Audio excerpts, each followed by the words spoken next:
ഞങ്ങളെ സ്വന്തം ആൾക്കാരല്ലേ. ഇപ്പൊ മാത്രം എന്താ ഇവിടെ നിന്ന് എല്ലാരും വരുന്നത്? ഒരു ആവശ്യത്തിന് പോലും ഒരാൾ പോലും വരാറില്ല.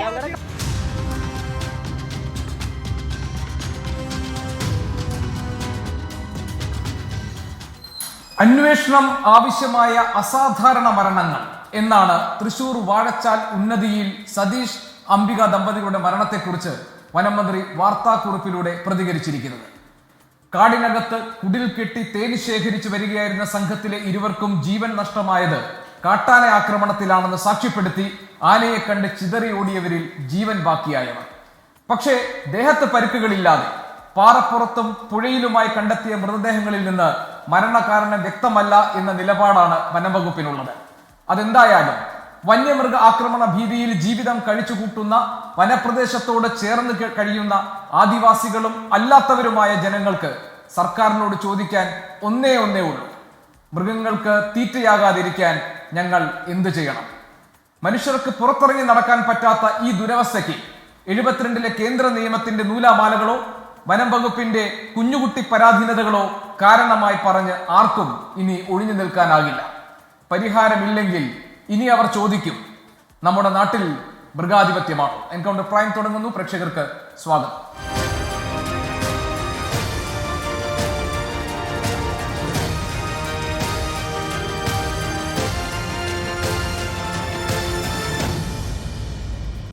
നമ്മളോടൊപ്പം ഇനി ചർച്ചയിൽ പങ്കെടുക്കാൻ അതിഥികളായി ചേരുന്നത് അവിടുത്തെ വാർഡ് മെമ്പറായ ജയചന്ദ്രൻ, അതോടൊപ്പം തന്നെ കോൺഗ്രസിന്റെ ഡോക്ടർ ജിൻഡോ ജോൺ, ഇടത് സഹയാത്രികൻ ശ്രീ എം ജയചന്ദ്രൻ, അതോടൊപ്പം തന്നെ അസിസ്റ്റന്റ് കൺസർവേറ്റർ ഫോറസ്റ്റ് തിരുവനന്തപുരത്തുള്ള ശ്രീ മുഹമ്മദ് അൻവർ എന്നിവരാണ്.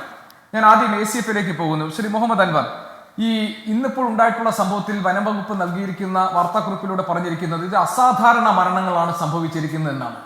കാട്ടാന ആക്രമണത്തിൽ കൊല്ലപ്പെട്ടു 2 പേരും, ഞായറാഴ്ച രാത്രി ഇതുപോലെ മറ്റൊരു സംഭവത്തിൽ ഒരു യുവാവ് മരിച്ചതുപോലെ എന്നതായിരുന്നു പുറത്തു വന്ന വിവരങ്ങൾ. ഈ മരണം സംബന്ധിച്ച കാര്യങ്ങളിൽ വനംവകുപ്പിന് വ്യക്തതയില്ല എന്നാണോ, അതിൽ ദുരൂഹത നിലനിൽക്കുന്നുണ്ട് എന്നാണോ വനംവകുപ്പിന്റെ വാർത്താക്കുറിപ്പിൽ നിന്ന് മനസ്സിലാക്കുന്നത്?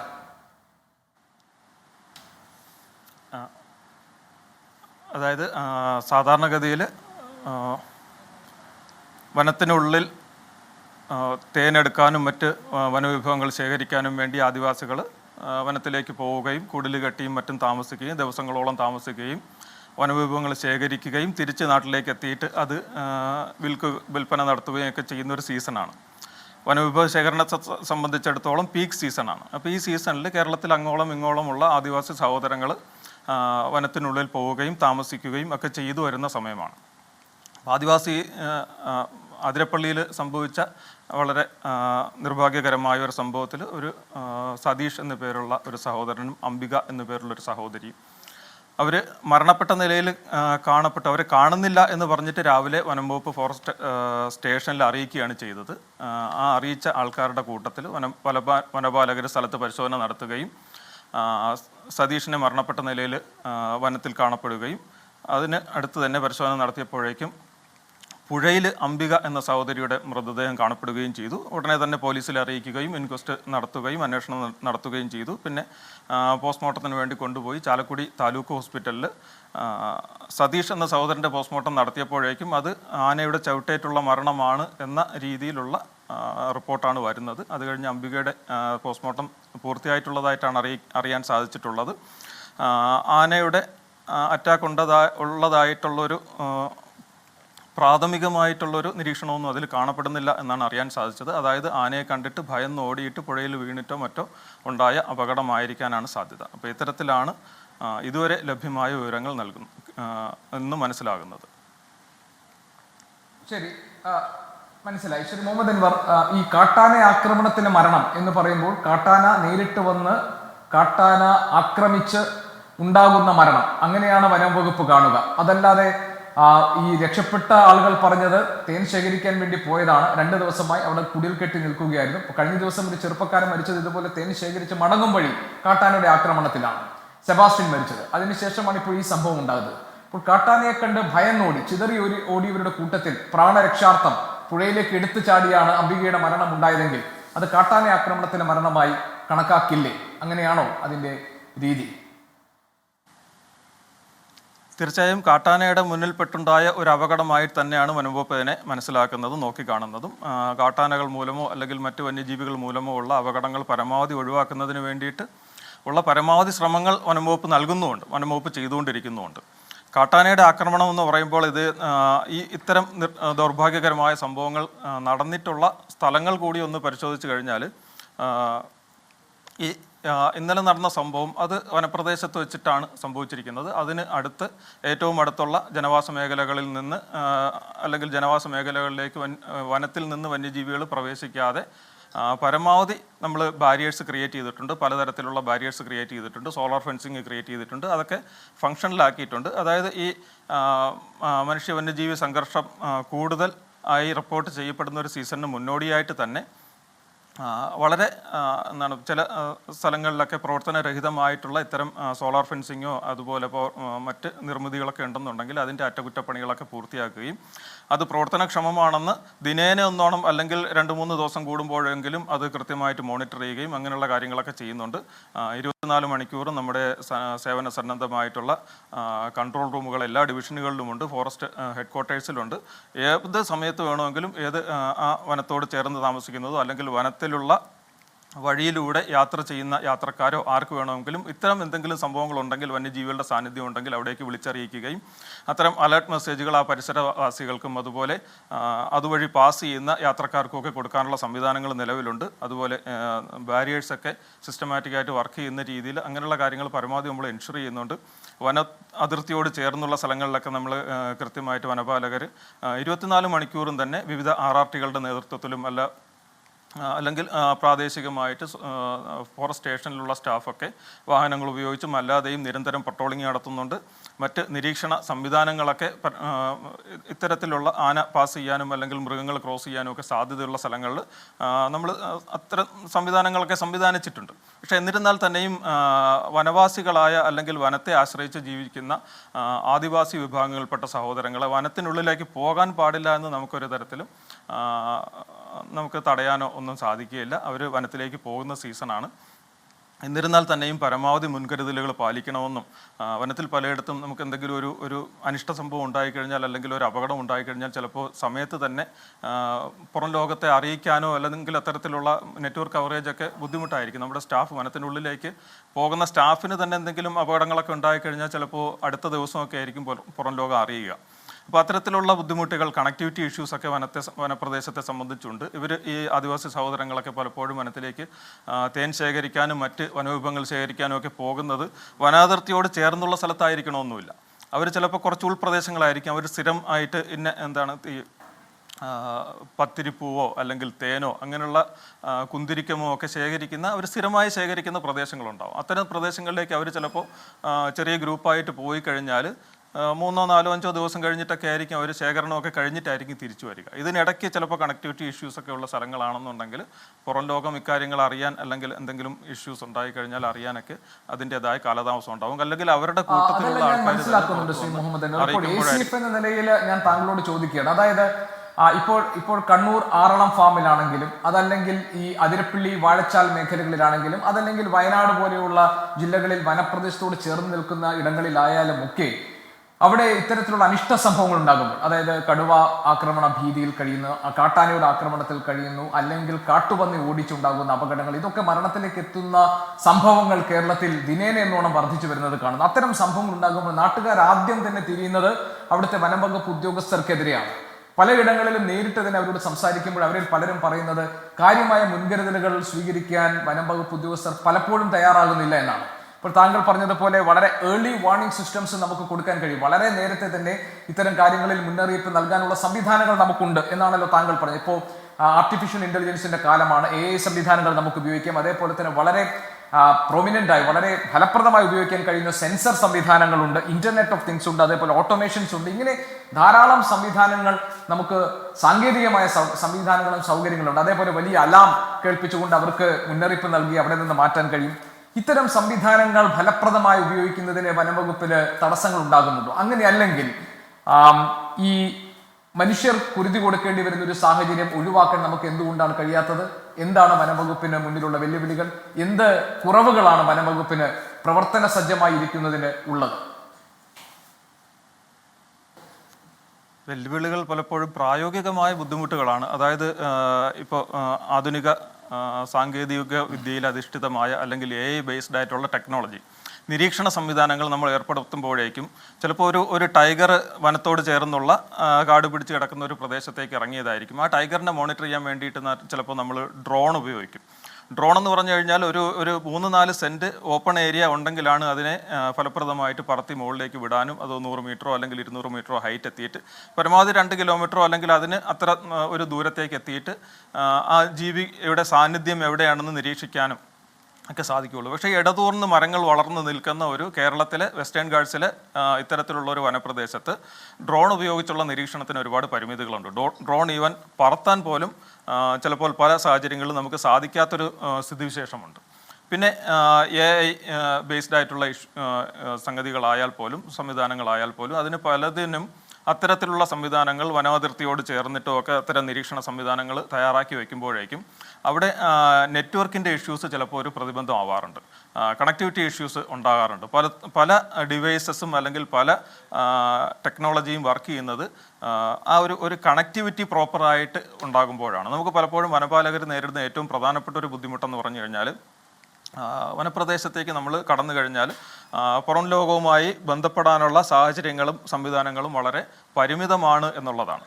എന്നിരുന്നാൽ തന്നെയും നമ്മൾ RRT അതുപോലെ റാപ്പിഡ് റെസ്പോൺസ് ടീംസ് അതുപോലുള്ള സംവിധാനങ്ങൾ ഉപയോഗിച്ച് പരമാവധി നേരിട്ട് നമ്മൾ നിരീക്ഷിക്കുകയും അതുപോലെ മെസ്സേജസ് നമ്മൾ പാസ് ചെയ്യുകയും വാട്സാപ്പ് വർക്ക് ചെയ്യാത്ത സ്ഥലങ്ങൾ, കണക്ടിവിറ്റി ഇഷ്യൂസ് മൂലം വാട്സാപ്പ് സംവിധാനം പ്രവർത്തിക്കാത്ത സ്ഥലങ്ങളിൽ SMS മുഖേനയും അല്ലെങ്കിൽ മൈക്ക് അനൗൺസ്മെൻറ്റ് വാഹനങ്ങൾ ഉപയോഗിച്ചിട്ട് അനൗൺസ്മെൻറ്റ് നടത്തിയും ഒക്കെ നമ്മൾ പ്രദേശവാസികളെ അലർട്ട് ചെയ്യാറുണ്ട്.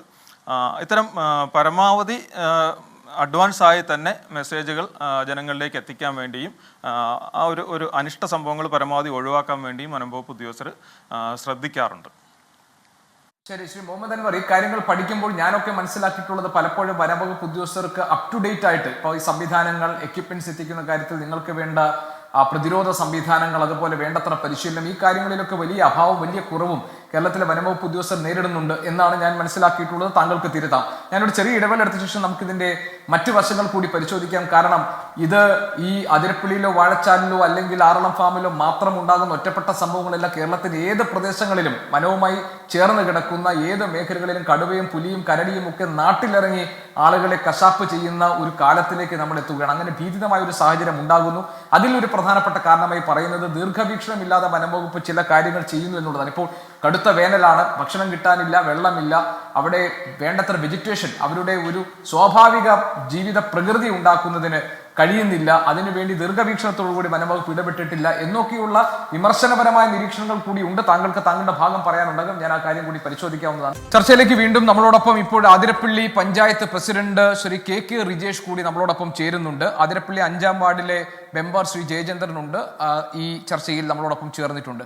ശ്രീ KK റിജേഷ്, ഇപ്പോൾ ഈ ഉന്നതിയിലെ സതീഷ് അംബിക ദമ്പതികളുടെ മരണം അത് കാട്ടാന ആക്രമണത്തിലാണെന്ന് പൂർണ്ണമായും ബോധ്യപ്പെട്ടിട്ടുണ്ടോ? കാരണം ഇതൊരു അസാധാരണ മരണങ്ങളാണ്, അതുകൊണ്ട് ഇക്കാര്യത്തിൽ അന്വേഷണം വേണമെന്ന് പറഞ്ഞിട്ടുണ്ട്. അതല്ലാതെ മറ്റൊരു പരിശോധന കൂടി ഡിവൈഎസ്പിയുടെ നേതൃത്വത്തിലുള്ള പോലീസ് സംഘവും ഈ കാര്യങ്ങളിൽ പ്രത്യേക അന്വേഷണ സംഘം പരിശോധിക്കുന്നുണ്ട് എന്നാണ് മനസ്സിലാക്കാൻ കഴിയുന്നത്. ഇവരുടെ മരണം സംബന്ധിച്ച കാര്യം കാട്ടാന ആക്രമണത്തിലാണെന്ന് സ്ഥിരീകരിച്ചിട്ടുണ്ടോ? അന്വേഷണത്തെ നടക്കുന്നതിനൊക്കെ സ്വാഗതം ചെയ്യുന്നു. പക്ഷേ നിലവിൽ നമ്മുടെ പ്രിയപ്പെട്ട സുഹൃത്തും സതീഷും രവിയുടെ ഭാര്യ അംബികയും മരണപ്പെട്ടുള്ളത് കാട്ടാനാക്രമണത്തിലാണെന്നാണ് പൂർണ്ണമായും ഞങ്ങളുടെ അന്വേഷണത്തിലും നമ്മുടെ ഇടപെടലൊക്കെ പൂർണ്ണമായും മനസ്സിലാക്കിയത് കാട്ടാനാക്രമണത്തിൽ തന്നെയാണ്.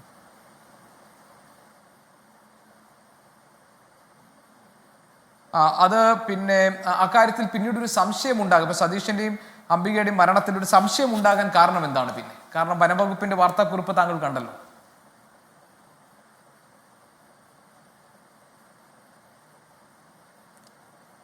അവരെ സംബന്ധിച്ച് സ്വാഭാവികമായിട്ടും അത്തരത്തിലേതെങ്കിലും തരത്തിലുള്ള ആസ്പദമായ കാര്യങ്ങൾ എന്തെങ്കിലും അവിടെ കണ്ടിട്ടുണ്ടെങ്കിൽ അവരൊരു വാർത്താക്കുറിപ്പ് കണ്ടിട്ടുണ്ടായിരിക്കാം.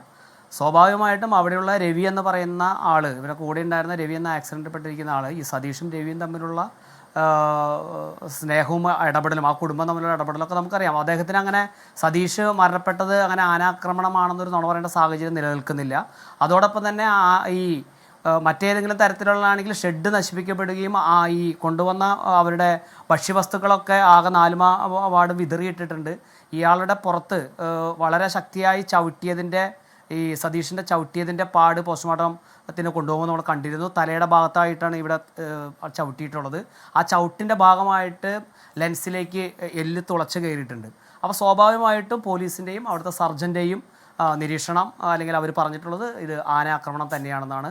അവരോട് അവിടെ ഉണ്ടായിരുന്ന ആ 4 ആൾക്കാരിൽ മരണപ്പെട്ട 2 പേര് ഒഴിച്ച് 2 പേരായിട്ട് നമ്മൾ അതിഗാഠമായി സംസാരിച്ചു. അവരും പറയുന്നത് ഇന്നലെ തേനെടുക്കാൻ വന്നതിൻ്റെ ഭാഗമായിട്ട് അവിടെ ആന ഞങ്ങളുടെ പിന്നാലെ ഓടി വരികയും ആക്രമിക്കുകയാണ് ചെയ്തത്. അതിനെ സംബന്ധിച്ച് യാതൊരു സംശയവും ഉടലെടുക്കേണ്ട യാതൊരു സാഹചര്യമില്ല. വന്യമൃഗ ആക്രമണത്തിൻ്റെ ആദ്യ ഗഡു ഇപ്പോൾ തന്നെ കളക്ടറിൻ്റെ ഇത് ഇവിടെ വിതരണം ചെയ്ത് കഴിഞ്ഞിട്ടുമുണ്ട്. ശ്രീ കെ റിജേഷ്, ഇതേ സാഹചര്യത്തിലാണ് തോന്നുന്നു ഞായറാഴ്ച ഉണ്ടായ ഈ മരണവും അല്ലെ, സെബാസ്റ്റ്യന്റെ മരണവും ഇതേ രീതിയിൽ തന്നെയായിരുന്നില്ലേ? അതെ, തീർച്ചയായിട്ടും അത് നമുക്ക് ഇതാണെങ്കിൽ നമുക്ക് വനഭൂമി നേരത്തെ സെബാസ്റ്റ്യൻ എന്ന് പറയുന്നത് നമ്മുടെ അനുജനെ പോലുള്ള ഒരാളാണ്. അദ്ദേഹം മരണപ്പെട്ടുള്ള അതിദാരുണമാണ്. അദ്ദേഹത്തിൻ്റെ കൃഷിത്തോട്ടത്തിലേക്ക് ആന കടന്നു വന്നിട്ടാണ് ആക്രമണം നടത്തിയിരിക്കുന്നത്. അത് വനം വകുപ്പിൻ്റെ വീഴ്ച തന്നെയാണ്. മലയാറ്റൂർ ഡിവിഷൻ ഓഫ് ഫോറസ്റ്റ് ഓഫീസറോട് നിരന്തരമായി വിഷയമായിട്ട് ബന്ധപ്പെട്ടുകൊണ്ട് അവിടെ സമ്പൂർണ്ണമായി ഫെൻസിങ് വലിക്കുകയെന്ന് പറഞ്ഞാൽ അദ്ദേഹത്തിൻ്റെ നേരിട്ട് ഓഫീസിൽ ചെന്ന് അതിൽ ഇടപെടൽ നടത്തിയിട്ടുള്ള ഒരാളെന്ന നിലയ്ക്ക് അതിനകത്തൊരു മുഖവില പോലും എടുക്കാതെ DFO ആ സ്ഥലം സന്ദർശിക്കണമെന്ന് ആവശ്യപ്പെട്ടിട്ട് പോലും അദ്ദേഹം അന്ന് അവിടെ വന്നിരുന്നില്ല. വന്യമൃഗം ആക്രമണം കൊണ്ട് മുഴുവൻ കൃഷി നശിപ്പിച്ചപ്പോൾ അവിടെ പോയിരുന്ന ഓഫീസിൽ പോയി അദ്ദേഹത്തോട് ഒന്ന് വന്ന് ഈ കാര്യത്തെ പരിശോധിക്കണം എന്ന് പറഞ്ഞാൽ അദ്ദേഹത്തെ മുഖവിലെടുത്തിട്ടില്ല. സെബാസ്റ്റ്യൻ്റെ മരണം മലയാറ്റൂർ ഡിവിഷൻ ഫോറസ്റ്റ് ഓഫീസറിൻ്റെ അലംഭാവം കൊണ്ടുണ്ടായിട്ടുള്ള ഒരു മരണമാണ്. റിജേഷ്, ഇവിടെ നമ്മളോടൊപ്പം ACF ഉണ്ടായിരുന്നു, അസിസ്റ്റന്റ് കൺസർവേറ്റർ ഓഫ് ഫോറസ്റ്റ്. അദ്ദേഹം പറഞ്ഞത് വനം വകുപ്പിന് ചെയ്യാൻ പറ്റുന്ന കാര്യങ്ങളൊക്കെ ചെയ്തിട്ടുണ്ട്. ഇപ്പോൾ ഫെൻസിങ്ങിന്റെ കാര്യമാണെങ്കിലും അല്ലെങ്കിൽ ഏർലി വാർണിംഗ്സ് സംവിധാനം, ആ അലർട്ടുകൾ കൊടുക്കുന്ന കാര്യത്തിന് പലപ്പോഴും വനാന്തർ ഭാഗത്ത് ഉൾവനങ്ങളിലേക്ക് കടക്കുമ്പോൾ അവിടെ ഈ സെൻസേഴ്സ് വർക്ക് ചെയ്യാതിരിക്കുക, അതുപോലെ ഇന്റർനെറ്റിന്റെ അഭാവം മൂലം ഉണ്ടാകുന്ന പ്രശ്നങ്ങൾ, ഇതൊക്കെയാണ് അവർ നേരിടുന്ന പ്രധാനപ്പെട്ട വെല്ലുവിളികൾ എന്നാണ്. അതിനപ്പുറം പരമാവധി മുന്നറിയിപ്പുകൾ നൽകാൻ, ജാഗ്രതാ സന്ദേശങ്ങൾ അയക്കാനൊക്കെ വനംവകുപ്പിന് കഴിയുന്നുണ്ട് എന്നതാണ്. അതുതന്നെയാണോ അതിരപ്പള്ളിയിലെയും സാഹചര്യം? നിങ്ങൾക്ക് വനംവകുപ്പിന്റെ ഇടപെടലുമായി ബന്ധപ്പെട്ട് നിങ്ങൾക്ക് പരാതികളുണ്ടോ?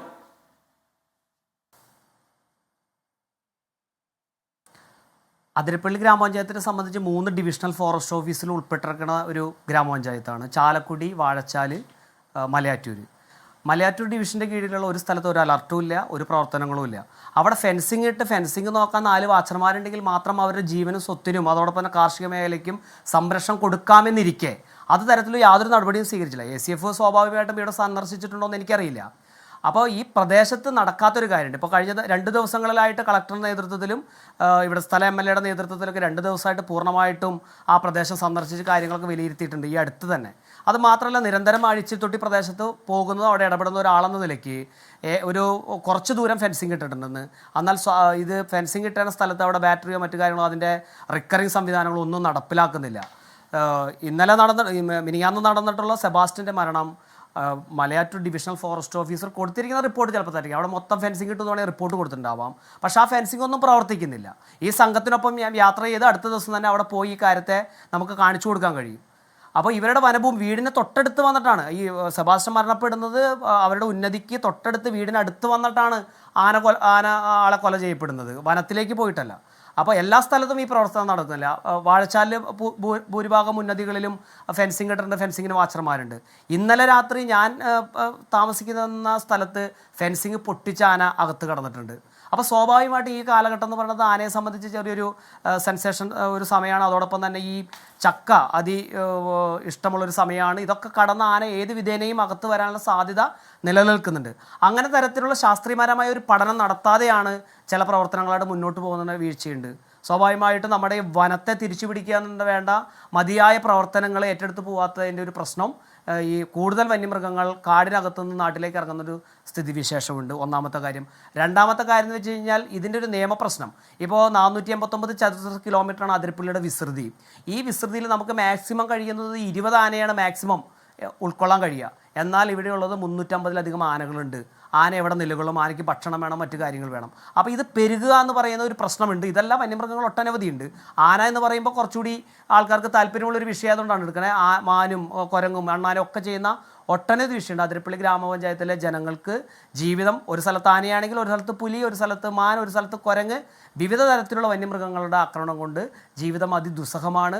ഈ സംവിധാനത്തെ ഒക്കെ ചെറുത്ത് നിന്നുകൊണ്ടാണ് ഇവിടുത്തെ പാവപ്പെട്ട മനുഷ്യർ ജീവിച്ചു പോകുന്നത്. അതുകൊണ്ട് അവൻ്റെ തോട്ടത്തിലേക്ക് കടന്നു വന്ന് ആക്രമിച്ച അവൻ്റെ മരണം വനം വകുപ്പിൻ്റെ നിരുത്തരവാദിത്തപരമായ ഇടപെടൽ കൊണ്ട് സംഭവിച്ചതാണെന്ന് എനിക്ക് ഈ വിഷയത്തിൽ പറയാനുള്ളത്.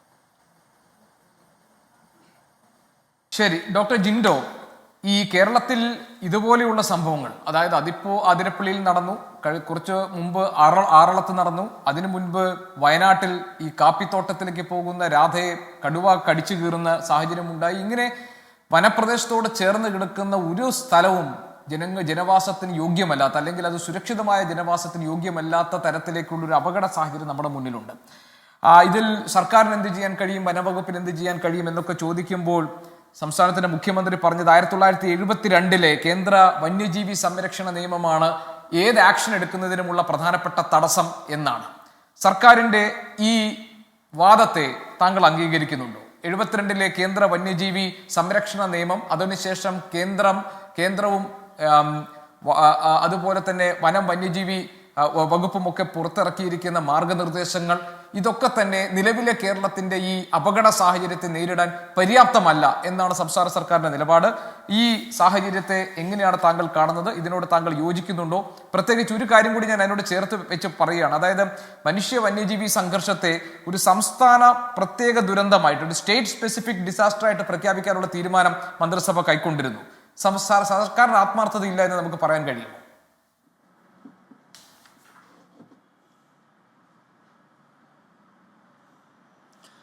ഗോപികൃഷ്ണ, ഇതിൽ നമ്മൾക്ക് സംസ്ഥാന സർക്കാരിന് ആത്മാർത്ഥതയുണ്ടോ എന്ന് ഞാൻ 1-2 കാര്യങ്ങൾ പറഞ്ഞതിന് ശേഷം പ്രേക്ഷകർ തീരുമാനിക്കട്ടെ. ഒന്ന്, എല്ലാ വന്യജീവി അക്രമങ്ങളും ഉണ്ടാകുമ്പോഴും കേരളത്തിലെ ഭരണത്തിന് നേതൃത്വം കൊടുക്കുന്ന മുഖ്യമന്ത്രി ആയിക്കോട്ടെ, മറ്റു മന്ത്രിമാരായിക്കോട്ടെ, അവരെ പിന്തുണയ്ക്കുന്ന ആളുകളായിട്ട് പറയുന്നത് ഇതിനെല്ലാം തടസ്സമായിട്ട് നിൽക്കുന്നത് 1972 വനം വന്യജീവി സംരക്ഷണ നിയമമാണ് അത്രേ. ഞാൻ ചോദിക്കട്ടെ, ഈ വനാതിർത്തിയിൽ ഫെൻസിങ് ഇടുന്നതിന് ഈ നിയമം തടസ്സമാണോ? വനാതിർത്തിയിൽ കിടങ്ങുകൾ ഉണ്ടാക്കുന്നതിന് ഈ നിയമം തടസ്സമാണോ? വനാതിർത്തിയിൽ വരുന്ന മൃഗങ്ങളെ ഓടിക്കുന്നതിനുള്ള ആധുനിക സംവിധാനങ്ങൾ ഉപയോഗിക്കുന്നതിന് ഈ നിയമം തടസ്സമാണോ? അല്ലെങ്കിൽ വന്യമൃഗങ്ങൾ നാട്ടുപ്രദേശത്തേക്ക്, കർഷകരുടെ ഭൂമിയുടെ അടുത്ത പ്രദേശത്തേക്ക് ഇറങ്ങിയിട്ടുണ്ടെന്ന് കർഷകരെ അറിയിക്കുന്നതിന് ഈ നിയമം തടസ്സമാണോ? ഇതൊന്നും തടസ്സമല്ലല്ലോ. മാത്രമല്ല, കഴിഞ്ഞ വർഷത്തെ കേരള സംസ്ഥാന സർക്കാരിൻ്റെ ബഡ്ജറ്റിൽ വകയിരുത്തിയിട്ടുള്ള വന്യജീവി പ്രശ്നങ്ങളെ അഡ്രസ്സ് ചെയ്യാൻ വേണ്ടിയിട്ട് വകയിരുത്തിയിട്ടുള്ള ഫണ്ടിൽ നിന്ന് 50% പോലും ചെലവഴിക്കാൻ കഴിയാത്തതിൻ്റെ കാരണം 1972 നിയമമാണോ? അല്ലല്ലോ. ഇനി ഒരു കാട്ടാനയുടെയോ മറ്റേതെങ്കിലും വന്യജീവിയുടെ അക്രമത്തിൽ ആ പ്രദേശത്തെ കർഷകരായിക്കോട്ടെ, സാധാരണക്കാരായിക്കോട്ടെ, ആദിവാസികളായിട്ടുള്ള അക്രമത്തിൽ പെടുമ്പോൾ അവിടേക്ക് ഓടിയെത്താനുള്ള വനം വകുപ്പിന്റെ ജീപ്പിന് ഡീസൽ അടിക്കാൻ പണമില്ലാത്തതും ഈ പറഞ്ഞ നിയമത്തിന്റെ പോരായ്മ കൊണ്ടല്ലല്ലോ. അപ്പൊ ഈ സർക്കാരിന്റെ ഒരു പ്രയോറിറ്റിയുടെ ഒരു പ്രശ്നമുണ്ട്. എല്ലാത്തിൻ്റെയും കാരണം കേന്ദ്രമാണ്, കേന്ദ്ര നിയമമാണ്, കേന്ദ്ര സർക്കാരാണ് എന്ന് പറഞ്ഞ് ഒഴിയുന്നത് ഒരു സ്ഥിരം പരിപാടിയും പല്ലവിയുമായിട്ട് മാറിയിട്ടുണ്ട്. അവിടെ നിന്ന് മാറണം. ഇനി കഴിഞ്ഞ ദിവസം വയനാട്ടിൽ മരണപ്പെട്ട ഒരു മാനു എന്ന് പറഞ്ഞൊരു ആദിവാസി യുവാവിന് അദ്ദേഹത്തിന്റെ കുടുംബത്തിന് 10 ലക്ഷം രൂപയുടെ നഷ്ടപരിഹാരം പ്രഖ്യാപിച്ചു. അതിൽ 9,500 മാത്രമാണ് കൊടുത്തത്. ബാക്കി കൊടുക്കാനായിട്ട് രേഖകൾ ഇല്ല എന്നൊക്കെയാണ് നമ്മൾക്ക് കിട്ടിയ വാർത്തകൾ പ്രകാരം നമ്മൾ മനസ്സിലാക്കുന്നത്. അപ്പോൾ അതിന് കേന്ദ്രം വന്യജീവി നിയമം തടസ്സമാണോ?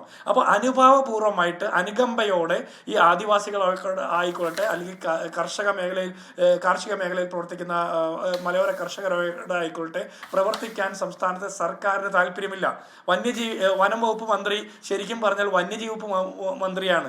അദ്ദേഹം കേരളത്തിലെ സാധാരണ മനുഷ്യരുടെ ഒരു പ്രശ്നത്തെയും അഡ്രസ്സ് ചെയ്യുന്നതെന്ന് തോന്നുന്നില്ല. അദ്ദേഹം ഇന്നും ഞെട്ടിയിട്ടുണ്ട്. അദ്ദേഹം ഇങ്ങനെ അപകടം നടക്കുമ്പോൾ ഞെട്ടുന്നതാണ്. ഇപ്പോൾ പറയുന്നു കാട്ടാനയുടെ അക്രമത്തിലാണോ ഇന്ന് അതിരപ്പള്ളിയിൽ ആളുകൾ മരിച്ചത് എന്നുള്ള കാര്യത്തിൽ തർക്കമുണ്ടത്രേ. എന്തായാലും ആന ആക്രമിക്കുമ്പോൾ അല്ലാതെ അണ്ണാൻ ഓടി വരുമ്പോൾ നാട്ടുകാർ ഓടി രക്ഷപ്പെടുകയും അല്ലെങ്കിൽ അണ്ണാന്റെ അക്രമത്തിൽ മനുഷ്യർ മരണപ്പെട്ടതായിട്ട് നമ്മൾ ഇതവരെ കേട്ടിട്ടില്ലല്ലോ. അപ്പൊ എന്തായാലും ഈ വനത്തിനകത്ത് ഈ അക്രമം നടന്നു. ഇനി വനത്തിന് പുറത്തായിക്കോട്ടെ, വനാതിർത്തിയിലൂടെയുള്ള റോട്ടിലായിക്കോട്ടെ, ഈ അക്രമങ്ങൾ നിരന്തരം വരുമ്പോൾ ഇതിൽ എത്രത്തോളം ക്രിയാത്മകമായിട്ടുള്ള നടപടി സ്വീകരിച്ചു എന്ന് ചോദിച്ചാൽ ഒന്നും തന്നെയില്ല.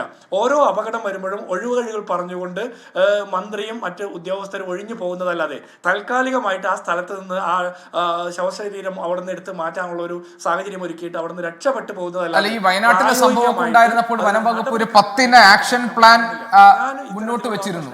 അതൊക്കെ ഒരു നിർജീവാവസ്ഥയിലാണെന്നാണോ ഡോക്ടർ ജിൻഡോ താങ്കൾ പറഞ്ഞത്? ഈ ആക്ഷൻ പ്ലാൻ ഒന്നും നടപ്പാക്കപ്പെടുന്നില്ല. ഇപ്പോൾ എസ്റ്റേറ്റ്, ഇപ്പോൾ ഉദാഹരണത്തിന് പ്രവർത്തനരഹിതമായി കിടക്കുന്ന എസ്റ്റേറ്റുകൾ, അവിടുത്തെ അടിക്കാടുകൾ അത് വെട്ടാതെ കിടക്കുന്നത്, അത് വൃത്തിയാക്കാതെ കിടക്കുന്നത് ഈ കടുവയ്ക്കും പുലിക്കും ഒക്കെ വന്ന് ഒളിച്ചിരിക്കാനുള്ള ഇടങ്ങളായിട്ട് അത് മാറുന്നു എന്നതിന്റെ അടിസ്ഥാനത്തിൽ അത് വെട്ടിത്തളിക്കുന്ന ഉൾപ്പെടെ 10 ആക്ഷൻ പ്ലാനുകൾ പ്രഖ്യാപിച്ചിരുന്നു വനം വകുപ്പ്. അന്നത്തെ സംഭവങ്ങളൊക്കെ താങ്കൾക്ക് ഓർമ്മയുണ്ടല്ലോ. ഇതൊക്കെ വളരെ ഒരു നിർജീവാവസ്ഥയിൽ കിടക്കുന്നു എന്ന ആരോപണമുണ്ടോ പ്രതിപക്ഷത്തിന് ഡോക്ടർ ജിൻഡോ താങ്കൾക്ക്?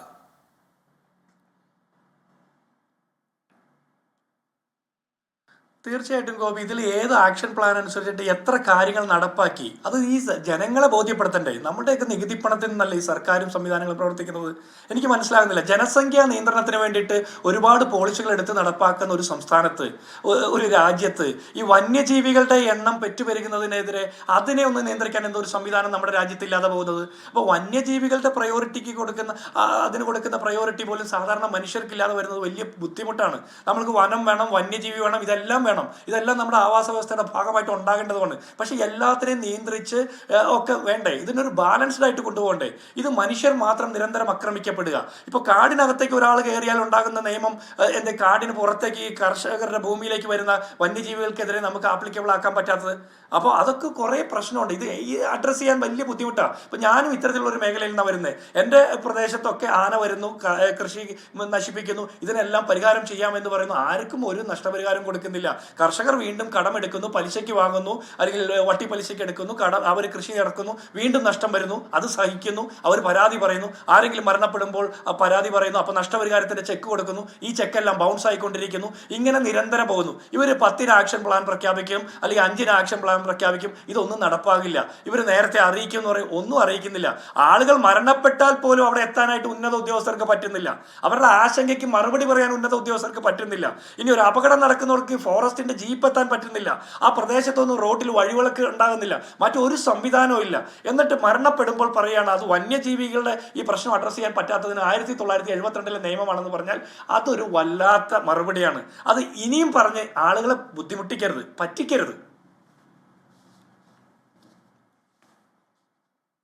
ശരി, ശ്രീ ജയചന്ദ്രൻ, ഇടത് സഹയാത്രികൻ ജയേന്ദ്രൻ സർ, ഈ ആനത്താരകൾ അതുപോലെ തന്നെ വന്യമൃഗങ്ങൾ ഇറങ്ങാൻ സാധ്യതയുള്ള അവിടെ ഇറങ്ങുമെന്ന് കരുതുന്ന ഹോട്ട്സ്പോട്ടുകൾ, ഇവിടെയൊക്കെ ഡ്രോൺ നിരീക്ഷണം, അതുപോലെ തന്നെ ഈ റാപ്പിഡ് റെസ്പോൺസ് ടീമിന് അവർക്ക് ആവശ്യമായിട്ടുള്ള പരിശീലനം, അവർക്ക് ആവശ്യമായിട്ടുള്ള ആയുധം, ലൈറ്റ്, അതുപോലെ തന്നെ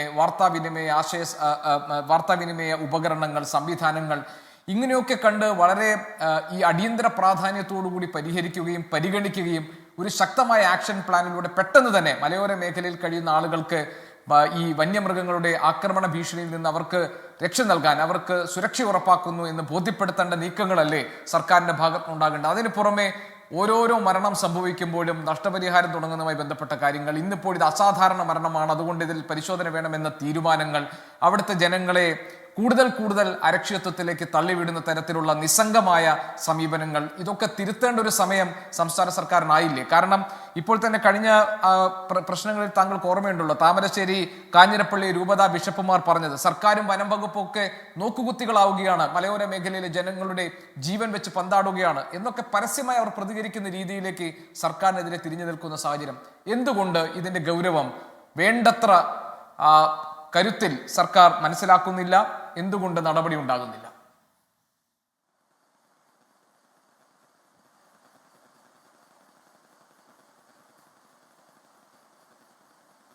സംഭവം തന്നെ പറഞ്ഞു തുടങ്ങാം. വനം വകുപ്പ് ആസ്ഥാനത്ത് നിന്ന് സർക്കാരിന് നൽകിയ റിപ്പോർട്ട് തന്നെ ഞാൻ പറയാം. അതിൻ്റെ പ്രസക്ത ഭാഗം മാത്രം, മുഴുവൻ പറയേണ്ട കാര്യമില്ലല്ലോ.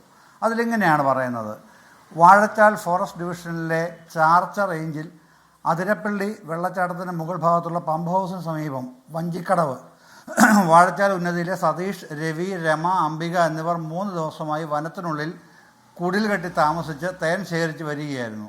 ഇവരിൽ സതീഷിനെയും അംബികയെയും കാണാനില്ലെന്ന വിവരം കൂടെ ഉണ്ടായിരുന്നവർ കണ്ണംകുഴി ഫോറസ്റ്റ് സ്റ്റേഷനിൽ ഇന്നേ ദിവസം 15/4/2005 രാവിലെ 8 മണിയോടെ അറിയിച്ചതിനെ തുടർന്ന് ജീവനക്കാർ സ്ഥലത്തെത്തി പരിശോധിച്ചതിൽ സതീഷിൻ്റെ മൃതദേഹം കണ്ടെത്തുകയും അംബികയുടെ മൃതദേഹം പുഴയിൽ കിടക്കുന്നതായി കണ്ടെത്തുകയും ഉണ്ടായി. തുടർന്ന് പോലീസിനെ വിവരം അറിയിച്ചു. പോലീസ് 8:30 സ്ഥലത്തെത്തി പുഴയിൽ നിന്ന് മൃതദേഹം കരയ്ക്കെത്തിച്ചു. പോസ്റ്റ്മോർട്ടം ചെയ്യുന്നതിനായി ചാലക്കുടി താലൂക്ക് ആശുപത്രിയിലേക്ക് മാറ്റുകയും ചെയ്തിട്ടുള്ളതാണ്. ഇതിൽ ഇവരിൽ സതീഷിൻ്റെ മൃതദേഹം ചാലക്കുടി പോസ്റ്റ്മോർട്ടം പൂർത്തിയാക്കിയിട്ടുള്ളതും ആനയുടെ ചവിട്ടേറ്റിലെ ആന്തരിക രക്തസ്രാവം മൂലമാണ് മരണപ്പെട്ടത് എന്ന പ്രാഥമിക നിഗമനത്തിൽ എത്തിച്ചേർന്നിട്ടുള്ളതുമാണ്. അംബികയുടെ മൃതദേഹം പോസ്റ്റ്മോർട്ടം ചെയ്യുന്നതിന് തൃശ്ശൂർ മെഡിക്കൽ കോളേജിലേക്ക് മാറ്റിയിട്ടുണ്ട്. അപ്പോൾ ഈ കാര്യങ്ങളാണ് ഇന്ന് പിന്നെ വനംവകുപ്പ് ആസ്ഥാനത്ത് സർക്കാരിന് റിപ്പോർട്ട് ചെയ്തിട്ടുള്ളത്.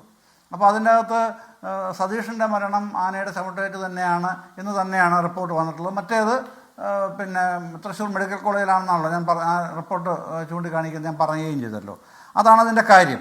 അപ്പോൾ ഇതിൻ്റെ അകത്ത് വനംവകുപ്പ് എന്തെങ്കിലും ചെയ്യാതിരിക്കുന്നു എന്ന് സ്ഥാപിക്കേണ്ടത് ആരുടെ ആവശ്യമാണെന്നുള്ളത് എനിക്ക് അറിഞ്ഞുകൂടാ. പക്ഷേ വനംവകുപ്പ് കൃത്യമായി കാര്യങ്ങൾ ചെയ്തു തന്നെ വരുന്ന ഡിപ്പാർട്ട്മെൻറ്റ് തന്നെയാണ് ഗോപികൃഷ്ണൻ.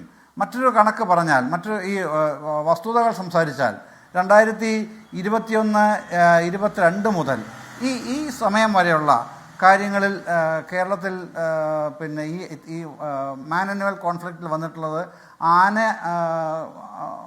ആക്രമിച്ച് മരിച്ചത് പിന്നെ ഈ 35 കേസാണ് 2021-22. അത് കഴിഞ്ഞ് ഇങ്ങോട്ട് 27, 22, 19 ഈ വർഷം 2 കേസ് അത്രയുമാണ് വന്നിട്ടുള്ളത്. ഓരോന്നും നമുക്കെടുത്ത് പറയാൻ നിർവാഹമില്ലാത്തതുകൊണ്ട് ഞാൻ പറയാതിരിക്കുകയാണ്. ഇതിൻ്റെ അകത്ത് എന്താണ് വനം വകുപ്പ് ചെയ്യുന്നത് എന്നൊരു ചോദ്യമുണ്ടല്ലോ. അങ്ങനെ ചോദിക്കുമ്പോൾ പിന്നെ യൂണിയൻ ഗവൺമെൻറ് കേന്ദ്ര സർക്കാർ ശരാശരി 585 ലക്ഷം രൂപയാണ് പിന്നെ സംസ്ഥാന വനം വകുപ്പിന് ഇത്തരം പ്രവർത്തനങ്ങൾക്കായി അനുവദിച്ചു വരുന്നത്.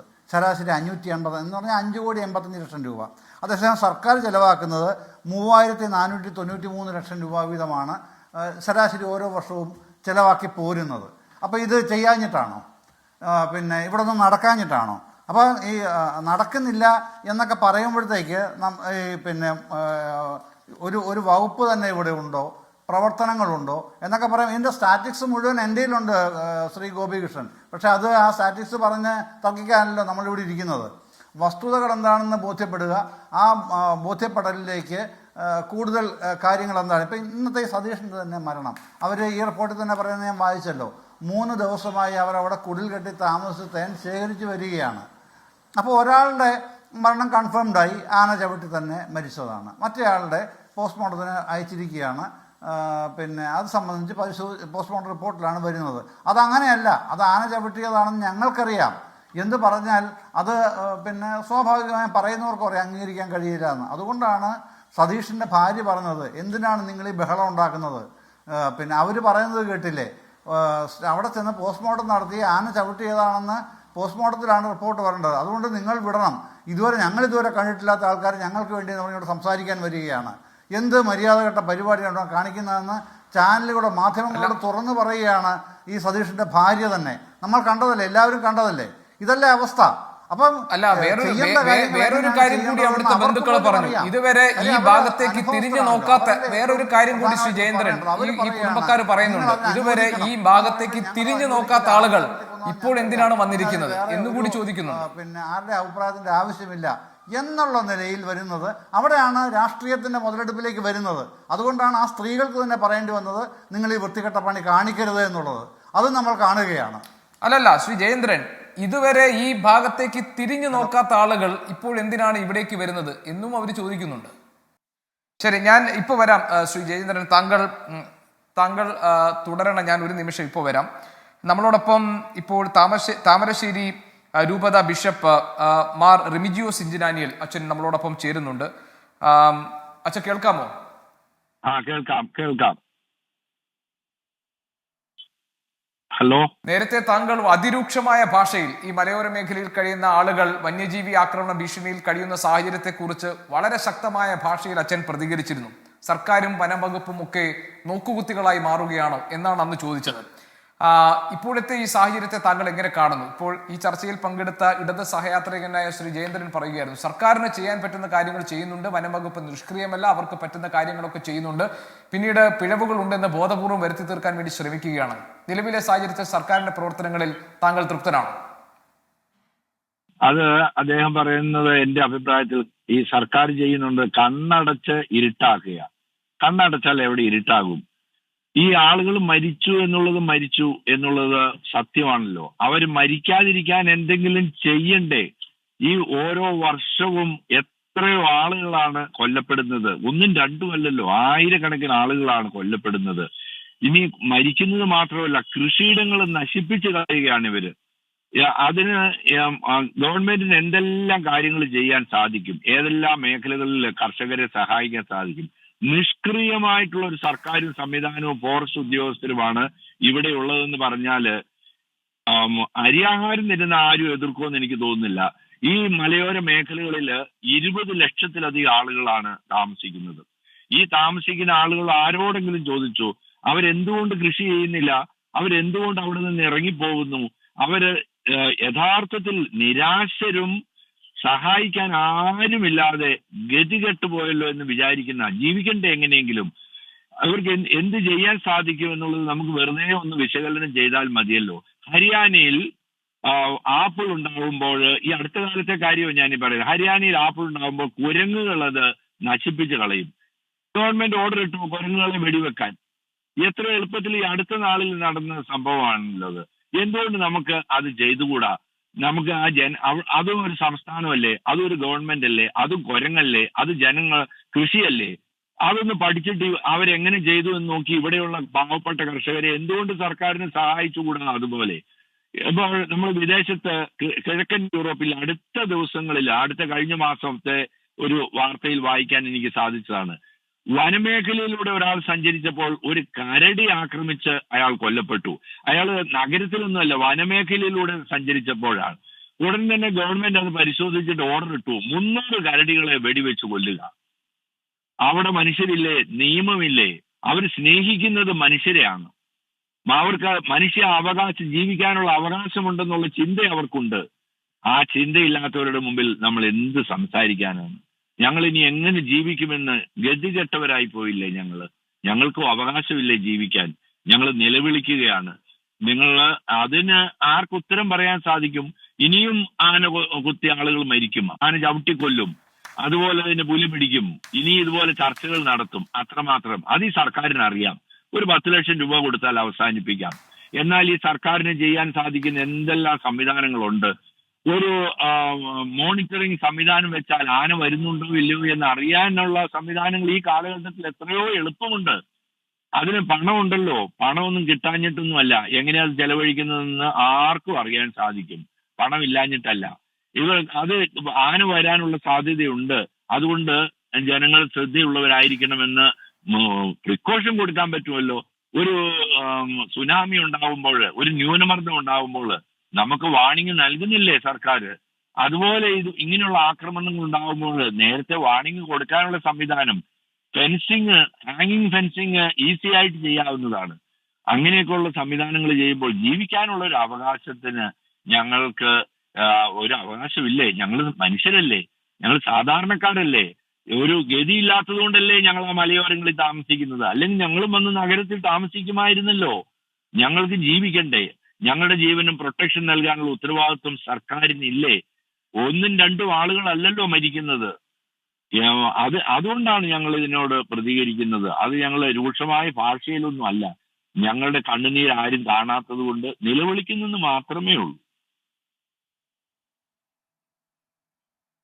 അച്ചോ, ഈ സ്റ്റേറ്റ് സ്പെസിഫിക് ഡിസാസ്റ്റർ ആയിട്ട്, അതായത് സംസ്ഥാന പ്രത്യേക ദുരന്തമായി പ്രഖ്യാപിക്കാൻ ഒരു തീരുമാനമുണ്ടായിരുന്നു. സംസ്ഥാന ദുരന്ത നിവാരണ അതോറിറ്റിയെ കൂടി ഇതിന്റെ ഭാഗമാക്കാൻ ഉള്ള തീരുമാനമുണ്ടായിരുന്നു. അങ്ങനെയാണെങ്കിൽ ഈ ഫണ്ട് കണ്ടെത്താനൊന്നും വലിയ പ്രയാസം ഉണ്ടാകില്ല എന്നൊക്കെ കണക്കുകൂട്ടലുണ്ടായിരുന്നു. പിന്നെ വയനാട്ടിലെ സംഭവം ഉണ്ടായപ്പോൾ അച്ഛൻ ഓർമ്മയുണ്ടല്ലോ, ഒരു മാസ്റ്റർ പ്ലാൻ തയ്യാറാക്കിയിരുന്നു, വളരെ ദ്രുതഗതിയിൽ നടപ്പാക്കേണ്ടുന്ന കാര്യങ്ങൾ എന്ന നിലയിൽ. ഇതൊക്കെ തന്നെ സർക്കാരിന് ആത്മാർത്ഥത ഇല്ലാതെ ചെയ്യുന്ന പ്രവർത്തനങ്ങളാണ് എന്നാണോ അച്ഛൻ പറയുന്നത്? അത് തീർച്ചയായിട്ടും അതുണ്ടെങ്കിൽ ഇത് വീണ്ടും ആവർത്തിക്കുകയില്ലല്ലോ. അതല്ല, ആ സമയത്ത് ഇങ്ങനെ ഏതൊരു സംഭവം ഉണ്ടാകുമ്പോൾ ഉടൻ തന്നെ ഒരു ആക്ഷൻ വരും. ഇവിടെ ഒരു ബസ് കത്തി, ബസ്സിന് അപകടം ഉണ്ടായി, ഉടനെ ബസ്സിന്റെ നിറമെല്ലാം മാറ്റി, ഇനി പുതിയ നിറം കൊണ്ടുപോവാ. ഇത്തരം കണ്ണിൽ പൊടിയിടാനുള്ള എന്തെല്ലാം കാര്യങ്ങളുണ്ട്. സാധാരണക്കാരത് വിശ്വസിക്കുന്നൊന്നുമില്ല. അത് പറയുമ്പോഴേ ഞങ്ങൾക്കറിയാം ഇതൊന്നും നടപ്പിലാക്കാൻ പോകുന്ന കാര്യങ്ങളും അല്ല, ഞങ്ങൾക്ക് ഇതുവഴി സഹായം കിട്ടുകയില്ല. തൽക്കാലം പത്രമാധ്യമങ്ങൾ വാർത്തകളിൽ നിന്ന് ഈ ഒരു വാർത്ത അപ്രത്യക്ഷമാകാൻ എന്തെങ്കിലും ഒരു തീരുമാനം പറഞ്ഞു. അന്നേ ഞങ്ങൾ അതിനെക്കുറിച്ച് വിലയിരുത്തുക, അത് മാത്രമേ ഉള്ളൂ. ഇനിയും അങ്ങനെ തന്നെ. യഥാർത്ഥത്തിൽ സർക്കാരിന് ഒരു ആത്മാർത്ഥത ഈ മേഖലയിലില്ല. ഫോറസ്റ്റ് ഉദ്യോഗസ്ഥര് ഞങ്ങളെ ശത്രുക്കളായിട്ടാണ് കണക്കാക്കുന്നത്. ഞങ്ങളോട് കുറച്ചുകൂടെ ദയോടുകൂടി അവർക്ക് പെരുമാറാവുന്നതേ ഉള്ളൂ. പക്ഷെ ഞങ്ങൾ ശത്രുക്കളാണ് അവരുടേത്. അതൊന്ന് ഒഴിവാക്കി കിട്ടിയാൽ തന്നെ ഞങ്ങൾക്ക് ഭാഗ്യമായിട്ട് ഞങ്ങൾക്ക് ജീവിക്കാൻ സാധിക്കും. അച്ചോ, ഈ വനം മന്ത്രി പുറത്തിറക്കിയ വാർത്താക്കുറിപ്പിൽ അസാധാരണ മരണങ്ങൾ, അതുകൊണ്ട് തന്നെ അന്വേഷണം വേണം എന്നൊരു നിർദ്ദേശം നൽകിയതായി കണ്ടു. അതിന് മുൻപ് അച്ചോ, ഈ വാഴച്ചാൽ DFO മാധ്യമങ്ങൾക്ക് കൊടുത്ത ഒരു കുറിപ്പിൽ പറയുന്നത് ഈ സംശയാസ്പദമായ സാഹചര്യത്തിൽ സതീശന്റെ മൃതദേഹം കണ്ടെത്തിയിട്ടുള്ളതും അംബികയുടെ ബോഡി പോലീസ് എത്തി പുഴയിൽ നിന്നും കണ്ടെത്തിയിട്ടുണ്ട്, പോലീസ് അന്വേഷിച്ചു വരുന്നു, മരണകാരണം സ്ഥിരീകരിക്കേണ്ടതുണ്ട്, പോസ്റ്റ്മോർട്ടത്തിനുള്ള സജ്ജീകരണം ഏർപ്പെടുത്തി എന്നൊക്കെയാണ്. അതായത് ഇത് കാട്ടാന ആക്രമണത്തിലുള്ള മരണമായിരുന്നോ എന്ന് സ്ഥിരീകരിക്കുന്ന കാര്യത്തിൽ വലിയ സംശയങ്ങളുടെ കടമ്പ കഴിഞ്ഞ ശേഷമാണ് അതിലൊരു സ്ഥിരീകരണം ഉണ്ടാകുന്നത്. ഇതൊരു അസാധാരണമായ സമീപനമാണോ അച്ചോ? ഇത് വനമന്ത്രി ഓരോ അവസരത്തിൽ ഇറക്കുന്ന പ്രസ്താവനകള് അദ്ദേഹത്തിൽ നമുക്കതിനെ കുറിച്ച് എന്ത് പറയാൻ സാധിക്കും? അദ്ദേഹം ഇനി ദയവ് ചെയ്ത് പ്രസ്താവന ഇറക്കരുതേ എന്ന ഒരു പ്രാർത്ഥന മാത്രമേ ഉള്ളൂ. അങ്ങ് മിണ്ടാതിരുന്നാൽ മതി. ഞങ്ങൾക്കറിയാം അങ്ങ് മിണ്ടയില് ഞങ്ങൾക്കെതിരായിട്ട് സംസാരിക്കുകയുള്ളൂ, കാര്യങ്ങൾ പഠിച്ച് സംസാരിക്കുകയില്ല, മനസ്സിലാക്കിയില്ല. അതുകൊണ്ട് ഞങ്ങൾക്ക് വനമന്ത്രിയുടെ ഒരു അഭ്യർത്ഥനയുള്ളൂ, അങ്ങ് ഇതിനെക്കുറിച്ച് സംസാരിക്കാതിരുന്നാൽ അത്രയെങ്കിലും ഞങ്ങൾക്ക് ആശ്വാസം. അങ്ങേക്ക് ഒന്നും ചെയ്യാൻ കഴിയുകയില്ല എന്ന് ഞങ്ങൾക്ക് 100% ഉറപ്പാണ്. അല്ലെങ്കിൽ അദ്ദേഹം ഈ സ്ഥലങ്ങൾ സന്ദർശിക്കുമ്പോൾ എന്തുകൊണ്ട് ആളുകൾ അദ്ദേഹത്തെ ആക്രമിക്കുന്നു, ഒച്ചപ്പാടുണ്ടാക്കുന്നു, ബഹളം ഉണ്ടാക്കുന്നു? കാരണം അദ്ദേഹം പറയുന്നതിനോട് കർഷകരുടെ പക്ഷം ചേരാൻ അദ്ദേഹത്തിന് ഒരിക്കലും സാധിക്കുകയില്ല. പാവപ്പെട്ടവരുടെ പക്ഷം ചേരാൻ എപ്പോഴും ഫോറസ്റ്റുകാരുടെ പക്ഷം ചേർന്ന് അദ്ദേഹം സംസാരിക്കുന്നത്. അതുകൊണ്ട് എന്റെ അഭ്യർത്ഥന ഒന്നേ ഉള്ളൂ, ഫോറസ്റ്റ് മിനിസ്റ്റർ ദയവ് ചെയ്ത് ഇത്തരം സംഭവങ്ങളിൽ ഇനി പ്രസ്താവനകൾ ഇറക്കരുത്. മിണ്ടാതിരുന്നാൽ അദ്ദേഹത്തിന് നല്ലത്.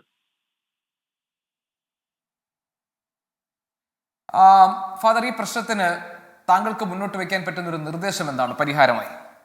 ഇതിന് പരിഹാരം വളരെ എളുപ്പത്തിൽ തന്നെ പരിഹാരം കണ്ടെത്താം. ഇത് വലിയ ബുദ്ധിമുട്ടുള്ളൊരു പ്രശ്നമല്ല. ഒന്ന്, ആളുകൾക്ക് അവരുടെ കൃഷി മേഖലകളിലേക്ക് ഇറങ്ങി വരുന്ന മൃഗങ്ങളെ അവർക്ക് നിയന്ത്രിക്കാനുള്ള അവകാശം അവർക്ക് കൊടുക്കണം. അതെല്ലാ രാജ്യവും ചെയ്യുന്നതാ. പിന്നെ എന്തുകൊണ്ട് നമുക്കിവിടെ ചെയ്തുകൂടാ? നിങ്ങൾക്ക് നിങ്ങളുടെ കൃഷിയിടങ്ങളിലേക്ക് ഇറങ്ങി വരുന്നത് നിങ്ങൾ നിയന്ത്രിക്കുക. ആ ഒരൊറ്റ സഹായം ചെയ്താൽ മതി, വേറെ ഒന്നും ചെയ്യണ്ട. കാരണം ഫോറസ്റ്റ് ഉദ്യോഗസ്ഥർക്ക് ഉത്തരവാദിത്വമുണ്ടല്ലോ. ഫോറസ്റ്റിനുള്ളിൽ ആ മൃഗങ്ങളെ നിയന്ത്രിക്കണമെന്നുള്ള അവർക്ക് ഉത്തരവാദിത്വമുണ്ട്. എന്തുകൊണ്ട് അവർ പുറത്തേക്ക് വരുന്നു? അവിടെ ആഹാരമില്ല, അതുപോലെ അവർക്ക് നമ്പർ കൂടിപ്പോയി, ആവാസ വ്യവസ്ഥയ്ക്കാൾ കൂടുതൽ ആളുകളുണ്ട്, കൂടുതൽ മൃഗങ്ങളുണ്ട്. അപ്പൊ അതിനെ നിയന്ത്രിക്കണ്ടേ? അപ്പൊ ഫോറസ്റ്റ് ഉദ്യോഗസ്ഥര് നിയന്ത്രിക്കേണ്ടത് അവരുടെ മൃഗങ്ങളെ അതിനുള്ളിൽ നിയന്ത്രിക്കണം. നമുക്ക് ആവശ്യമായിട്ടുള്ളത് നമ്മുടെ കൃഷിയിടങ്ങളിൽ നമ്മുടെ കൃഷി നശിപ്പിക്കുന്ന കീടങ്ങളെ നമ്മൾ കൊല്ലാറുണ്ട്. അതിന് സംവിധാനങ്ങളുണ്ട് കീടങ്ങളെ. അതുപോലെ നമ്മുടെ കൃഷിയിടങ്ങളിലേക്ക് വരുന്ന മൃഗങ്ങളെ നിയന്ത്രിക്കാൻ സ്വാതന്ത്ര്യം ഞങ്ങൾക്ക് തന്നാൽ മതി. വേറൊന്നും ഈ സർക്കാർ ചെയ്യേണ്ട ആവശ്യമില്ല. അത് ഞങ്ങളുടെ ഒരു പൗര അവകാശമല്ലേ? എന്നെ ഒരാൾ ആക്രമിക്കാൻ വന്നാൽ എനിക്ക് പ്രതിരോധിക്കാനുള്ള ഒരു അവകാശം ആർക്കും ഉണ്ടല്ലോ. അത് അത്ര ഒരു ഉപകാരം മാത്രം ഈ സർക്കാർ ചെയ്തു തന്നാൽ മതി, വേറെ ഒന്നും ചെയ്യണ്ട. ശരി ഫാദർ, വളരെയധികം നന്ദി. താമരശ്ശേരി ബിഷപ്പ് മാർ റിമിജിയോസ് ഇഞ്ചനാനിയിലാണ് നമ്മളോട് സംസാരിച്ചത്. അദ്ദേഹം എൻകൗണ്ടർ പ്രൈമിൽ പങ്കെടുക്കുകയായിരുന്നു. ഞാൻ ഒരു ചെറിയ ഇടവേളയിലേക്ക് പോകുന്ന, ഇടവേളയ്ക്ക് ശേഷം തിരികെ എത്തുമ്പോൾ മറ്റ് അതിഥികളിലേക്കും വരാം.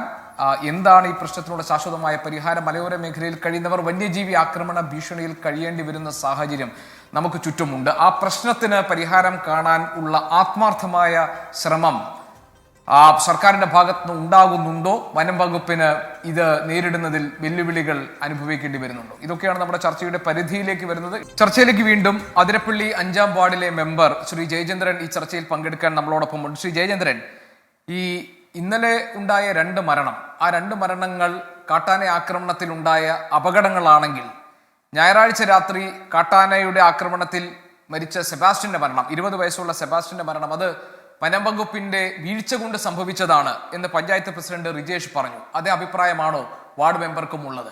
വനം വകുപ്പിന്റെ ഭാഗത്ത് നിന്നുമുള്ള ആത്മാർത്ഥമായ ഇടപെടൽ ഉണ്ടാകാതിരിക്കുന്നത് ഇത്തരം അപകടങ്ങൾക്ക് വഴിവെക്കുന്നുണ്ടോ?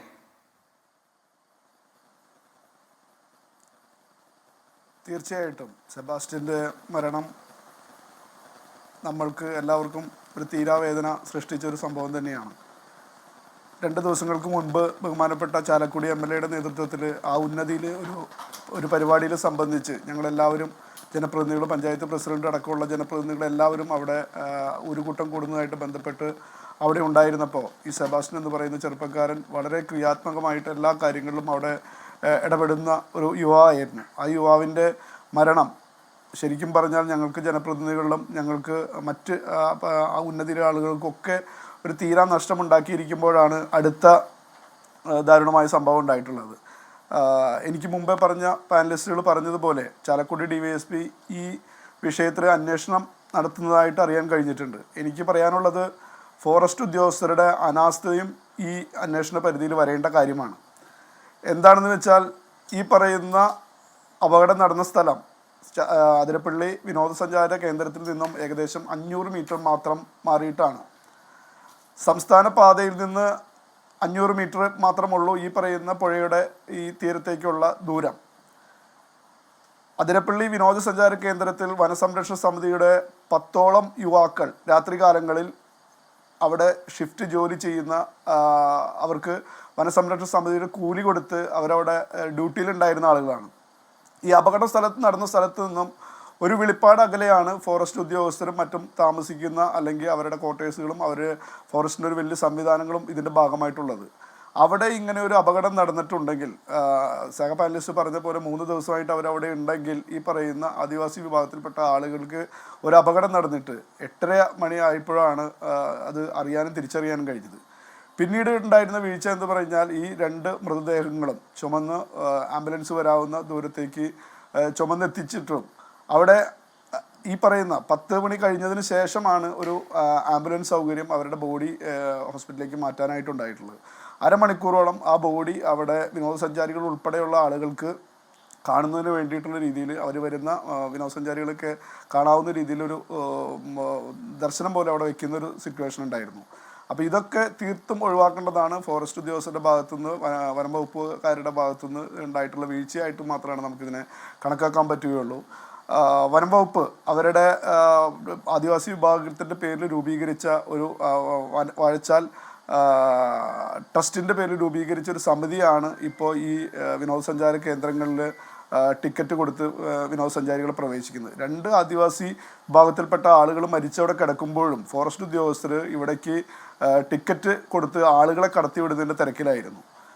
അത് ജനപ്രതിനിധികൾ നമ്മളൊക്കെ അവിടെ ചെന്ന് അത് നിർത്തിവെക്കണം എന്നുള്ളൊരു, നിങ്ങൾക്കൊരു കണ്ണിൽ ചോരയില്ലാത്ത നടപടി നിങ്ങളുടെ ഭാഗത്തുനിന്ന് ഉണ്ടായി എന്ന് പറഞ്ഞപ്പോൾ മാത്രമാണ് അവരത് നിർത്തിവെക്കാനുള്ളൊരു സാഹചര്യം ഉണ്ടായിരുന്നത്. എനിക്കിതിനകത്ത് ആവശ്യപ്പെടാനുള്ള DYSPയുടെ അന്വേഷണ പരിധിയിൽ ഈ പറയുന്ന VSS അംഗങ്ങൾ അവിടെ ജോലിക്കുണ്ടായിരുന്നു. ഫോറസ്റ്റ് ഉദ്യോഗസ്ഥരും ജോലിക്കുള്ള ഒരു ഭാഗമാണ്. എന്തുകൊണ്ട് അവർ ആന വന്നിട്ടുണ്ടെങ്കിൽ, ഈ പറയുന്ന രാത്രി അവിടെ ഡ്യൂട്ടിക്ക് ഇട്ട ആളുകളുണ്ടെങ്കിൽ അവർക്ക് എന്തായാലും കൂട്ടമായിട്ട് ആനകൾ വന്നിട്ടുണ്ടെങ്കിൽ അവർ അറിയേണ്ടതാണ്. അറിഞ്ഞിട്ടുണ്ടെങ്കിൽ അത് എന്തുകൊണ്ട് അവർ ഈ രാവിലെ അങ്ങനെ അവരവിടെ താമസിക്കുന്ന ഒരു പ്രദേശമാണെന്നുള്ള അവർക്ക് അറിയുമെങ്കിൽ എന്തുകൊണ്ട് അവരവിടെ ഉണ്ടായിരുന്നെങ്കിൽ അവരവിടെ ജീവനുണ്ടോ അല്ലെങ്കിൽ അവരവിടെ എന്ത് ചെയ്തു എന്നുള്ളത് ഇവർ അന്വേഷിക്കേണ്ട ഭാഗം കൂടി ഇതിനകത്ത് വരേണ്ടതാണ്. അന്വേഷണ പരിധിയിൽ ഈ കാര്യം കൂടി ഉൾപ്പെടുത്തണമെന്ന് നാളത്തെ ഞങ്ങളുടെ ജനകീയ സംരക്ഷണ സമിതിയുടെയും പഞ്ചായത്തിൻ്റെ മുഴുവൻ രാഷ്ട്രീയ കക്ഷികളുടെ മീറ്റിങ്ങിൽ ഞങ്ങൾ ഈ ആവശ്യം കൂടി ഞങ്ങൾ മുന്നോട്ട് വയ്ക്കുന്നതാണ്. ശ്രീ M. ജയചന്ദ്രൻ, ഈ താമരശ്ശേരി രൂപതാ ബിഷപ്പ് പറഞ്ഞത് താങ്കൾ കേട്ടില്ലേ?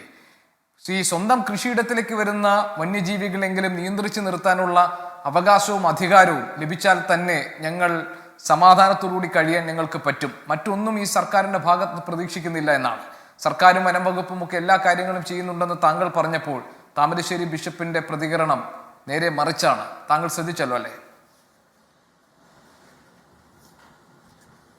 തീർച്ചയായിട്ടും അത് ശ്രദ്ധിക്കുക തന്നെ ചെയ്തതാണ്. ഈ ചെയ്യുന്ന കാര്യങ്ങൾ എങ്ങനെയാണ് ഇല്ല എന്ന് പറയുന്നത്? ഗോപികൃഷ്ണൻ കേൾക്കുന്നുണ്ടോ? കേൾക്കാം. ഹലോ. അല്ല, ഇപ്പോൾ ഈ ഇതിൻ്റെ കുരങ്ങിൻ്റെ കാര്യം പറഞ്ഞില്ലേ, ഇത്തരം കാര്യങ്ങളിലൊക്കെ ഈ നാടൻ കുരങ്ങ്, ബോണറ്റ് മക്കാക്കി എന്ന് പറയുന്ന ചന്തക്കുരങ്ങ്, അതിനെ ഈ വന്യജീവി നിയമത്തിന് ഷെഡ്യൂൾ 1 നിന്നും മാറ്റുന്നതിനുള്ള അപേക്ഷ കേന്ദ്ര സർക്കാരിന് നൽകിയെങ്കിലും ഇതുവരെയും പരിഗണിച്ചിട്ടില്ല. ഒരു ചെറിയ കാര്യം പറഞ്ഞതാണ്. അപ്പം അത് കേന്ദ്ര സർക്കാരാണ് അതിൽ ഉത്തരവ് തരേണ്ടത്. ബഹുമാനപ്പെട്ട പിതാവ് പറയുമ്പോൾ അദ്ദേഹം പറയുന്നത് പിന്നെ ഉത്തരവാദിത്തോടെ പറയുന്നത് പൂർണ്ണമായും മനസ്സിലാക്കുന്നു, ഉൾക്കൊള്ളുന്നു. പക്ഷേ വസ്തുത ഇതാണ്, നമുക്ക് സംസ്ഥാന സർക്കാരിൻ്റെ വനംവകുപ്പിന് മാത്രമായി അക്കാര്യത്തിലൊരു ഉത്തരവ് കൊടുക്കാനുള്ള അധികാരമില്ല. ആ അധികാരത്തിന് വേണ്ടിയിട്ടാണ് കേന്ദ്ര സർക്കാരിനോട് ചോദിക്കുന്നത്.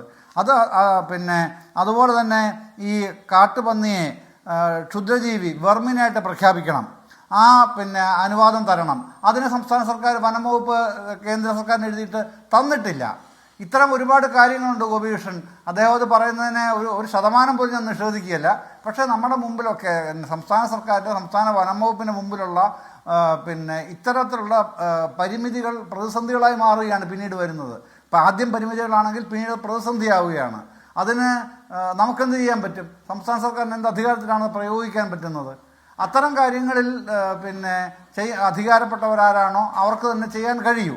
മറ്റൊന്ന്, സംസ്ഥാന സർക്കാരിൻ്റെ ഭാഗത്തു നിന്ന് ചെയ്യേണ്ട കാര്യത്തിൽ ഏതൊക്കെയാണോ ചെയ്യേണ്ടത് അത്തരം കാര്യങ്ങളിലെല്ലാം ഇപ്പോൾ ഇവിടെ സഹപാനലിസ്റ്റുകളും മുമ്പോട്ടൊരു നിർദ്ദേശങ്ങളുണ്ട്. ഇപ്പം പഞ്ചായത്ത് മെമ്പർ അദ്ദേഹം പറഞ്ഞല്ലോ, പിന്നെ ചില കാര്യങ്ങളിൽ പ്രധാനപ്പെട്ട ചില കാര്യങ്ങൾ DYSPയുടെ അന്വേഷണത്തിൽ അത് ഉൾപ്പെടണം. അക്കാര്യത്തിലും തർക്കമില്ലാത്ത കാര്യമാണ്. ഈ മാൻ ആനിമൽ കോൺഫ്ലിക്റ്റ് നിരന്തരം വർദ്ധിച്ചു വരുന്നു എന്നുള്ള ആ ഒരു പിന്നെ കണക്ക് തെറ്റാണ് എന്നേ ഞാൻ പറഞ്ഞതിനെ എടുക്കേണ്ടതുള്ളൂ. അത് ആ സ്റ്റാറ്റിക്സ് എൻ്റെ ഉണ്ട് എന്നാണ് ഞാൻ പറഞ്ഞത്. മാൻ ആനിമൽ കോൺഫ്ലിക്റ്റിൽ പിന്നെ ഓരോ വർഷവും കൂടുകയല്ല കുറയുക എന്നുള്ളതാണ് കണക്കുകൾ നമ്മളോട് പറയുന്നത്. അതേസമയം പിന്നെ 21-22 കൂടിയിട്ടുണ്ട്. ആ ഒരൊറ്റ വർഷത്തിലാണ്. കഴിഞ്ഞ ഒരു 5 വർഷത്തെ കണക്കെടുക്കുമ്പോൾ കൂടി നിൽക്കുന്നത് ഈ പിന്നെ മാൻ ആനിമൽ കോൺഫ്ലിക്റ്റിൽ വർദ്ധിച്ചു നിൽക്കുന്ന നിരക്ക് അപ്പോഴാണ് ഉള്ളത്. അത്തരം കാര്യങ്ങളുണ്ട്. പരിഹരിക്കേണ്ട കാര്യങ്ങൾ പരിഹരിച്ചു തന്നെ പോകണം. അക്കാര്യത്തിൽ ഒരു തർക്കവുമില്ല. പിന്നെ ഈ പിതാവ് പറഞ്ഞതുപോലെ ജനങ്ങൾ അല്ല, താങ്കൾ പറയുന്ന കണക്ക് എന്റെ കയ്യിലുമുണ്ട്. 2021-22 മരണസംഖ്യ 114 ഉയർന്നിട്ടുള്ളത്. ആ കണക്ക് എന്റെ കയ്യിലുമുണ്ട്. പക്ഷേ ശ്രീ ജയചന്ദ്രൻ, വീട്ടിന് പുറത്തേക്ക് ഈ ധൈര്യത്തോടു കൂടി ഇറങ്ങാൻ കഴിയാത്ത തരത്തിൽ വന്യജീവികളുടെ സാന്നിധ്യവും അവരുടെ ആക്രമണ ഭീതിയിലും കഴിയേണ്ടി വരുന്ന സാഹചര്യം 2021-22 സാഹചര്യം അല്ലല്ലോ 25.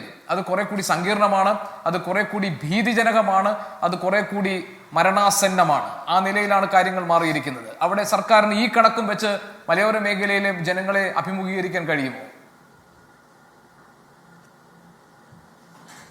അല്ല, അതിൻ്റെ അകത്ത് സർക്കാരിന് ഇക്കാര്യത്തിൽ 72 നിയമം അവിടെ നിൽക്കുന്നു, അതുകൊണ്ട് ഞങ്ങൾക്കൊന്നും ചെയ്യാൻ മാർഗമില്ല എന്നുള്ള നിലയിലേ അല്ല. അത്തരത്തിലുള്ള ഒരു ഈ വരട്ടുവാദങ്ങളും സർക്കാരിനില്ല, വനം വകുപ്പിനില്ല. പക്ഷേ മുമ്പിലുള്ള പ്രതിബന്ധങ്ങൾ ഞാൻ മുമ്പേ പറഞ്ഞതുപോലെ പരിമിതികളുണ്ട്, അത് പ്രതിസന്ധികളായി മാറുന്നുണ്ട്. അതിനടിസ്ഥാനപരമായ കാര്യങ്ങൾ സംസ്ഥാനത്തിൻ്റെ ഭാഗത്തു നിന്നല്ല പരിഹരിക്കാൻ കഴിയുക, അത് കേന്ദ്ര വന നിയമത്തിലാണ് പരിഹരിക്കാൻ കഴിയുക. അത് ചൂണ്ടിക്കാണിക്കേണ്ട ഉത്തരവാദിത്തമില്ലേ ഗോപികൃഷ്ണൻ? അതല്ല ചെയ്യുന്നുള്ളൂ. ബാക്കി കാര്യങ്ങൾ ഇവിടെ പരിഹരിക്കാനുള്ള കാര്യങ്ങൾ ശരി. ഡോക്ടർ ജിൻഡോ, അതായത് സംസ്ഥാന സർക്കാരിന്റെയും വനം വകുപ്പിന്റെയും നിസ്സഹായ അവസ്ഥയ്ക്ക് മുന്നിൽ ബലി കൊടുക്കേണ്ടി വരുന്നതാണോ ഈ മലയോര മേഖലയിൽ വന്യജീവി ആക്രമണത്തിൽ പൊലിയുന്ന ഓരോ ജീവനും?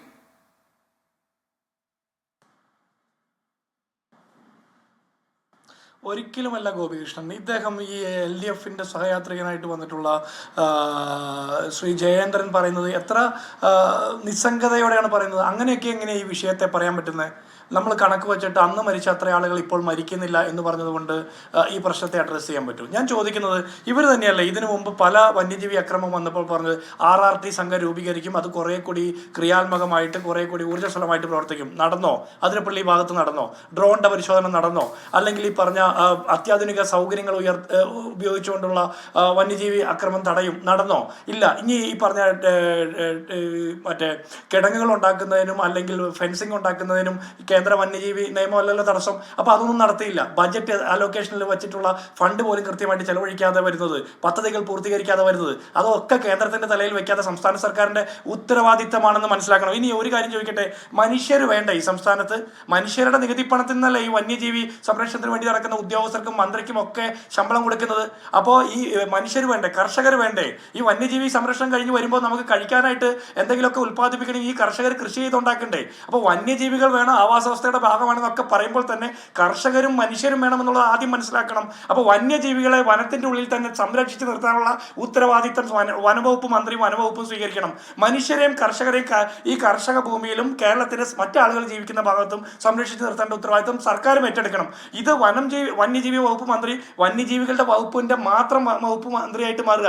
അദ്ദേഹത്തിന് കേരളത്തിലെ സാധാരണ മനുഷ്യരുടെ ഉത്തരവാദിത്തമില്ല. അദ്ദേഹത്തിന് ശമ്പളം കൊടുക്കുന്ന വന്യജീവികളല്ലല്ലോ. അപ്പോൾ സ്വാഭാവികമായിട്ട് ഒരു സാമാന്യ മര്യാദയോടുകൂടിയെങ്കിലും ഈ വിഷയത്തെ അഡ്രസ് ചെയ്യണമെന്നാണ് എനിക്ക് പറയാനുള്ളത്. ഇവർ പറയുന്ന പദ്ധതികൾ, പ്രഖ്യാപിക്കുന്ന പദ്ധതികൾ അത് നടപ്പിലാക്കാനുള്ള ഒരു ആർജവമെങ്കിലും കാണിക്കട്ടെ. എല്ലാത്തിനും വഴി കേന്ദ്ര നിയമത്തിന്റെ പുറത്ത് വെക്കുമ്പോൾ പിന്നെ എന്തിനാ ഒരു സംസ്ഥാന സർക്കാർ? മറ്റ് സംസ്ഥാനങ്ങളിലൊക്കെ ഇത് നടക്കുന്നുണ്ടല്ലോ, അവിടെ പല പദ്ധതികൾ നടപ്പാക്കുന്നുണ്ടല്ലോ. ഇത് ആളുകൾ മരണപ്പെടുമ്പോൾ വന്യജീവി മന്ത്രി വന്നിട്ട് ഇതുപോലെ നേരത്തെ അച്ഛൻ പറഞ്ഞത് കറക്റ്റാ, ബിഷപ്പ് പറഞ്ഞത് കറക്റ്റാണ്. അദ്ദേഹം പ്രസ്താവന ഇറക്കാതിരുന്നാൽ തന്നെ പകുതി മനസ്സമാധാനം കിട്ടും.